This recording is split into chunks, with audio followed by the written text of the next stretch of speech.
Deputy Tóibín. Margaret the Concordia. Simon Harris will break a few records today. A man who took his seat at the 15th count, a member of a political party that came third in the last general election, will become Taoiseach today. And the Taoiseach carousel continues in this political bubble, where we have the people of this republic continuously locked out of the decision-making process. And there's no doubt that Simon Harris is very good at spin. I've never seen anybody be able to distance themselves from themselves so well as he has done in the last number of weeks. He's flipped from a committed proponent of the current hate speech law to a critique of elements of it. He was a pro-life campaigner to the person who introduced that heartbreaking law, and he has also been the person who has become elevated now to the position of Taoiseach, posing as a new broom. But the truth of the matter is, despite the fact that he is throwing promises around like confetti, he is the Varadkar continuity candidate. He has been a minister for 8 years. He owns the highest homelessness numbers in the history of the state. He owns the highest house prices in the history of the state. He owns the highest rents in the history of this state.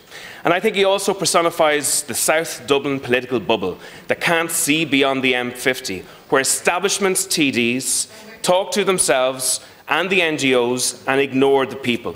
I don't believe he is a man of convictions. I believe his motto is, "There go my people, I must find out which way they're going, and then I will lead them."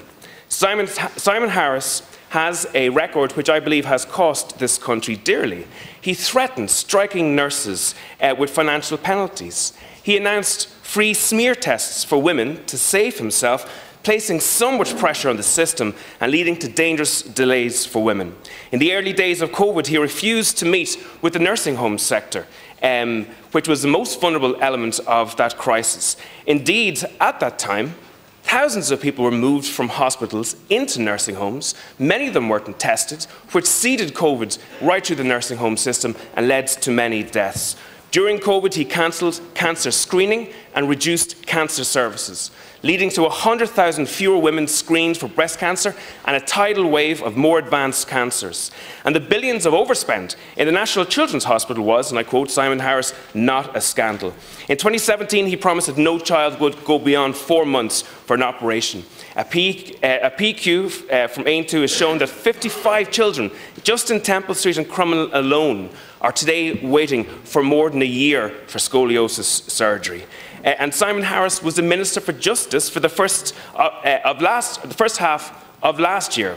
And during that time, violent crimes increased, the number of Gardaí increased, the number of Gardaí resigning and retiring increased, and the number of Gardaí being attacked increased as well. I do think this is a historic day. I think we're seeing the elevation of a caretaker Taoiseach, a Taoiseach who will have the record of having the shortest term in the history of the state. Thank you, Deputy.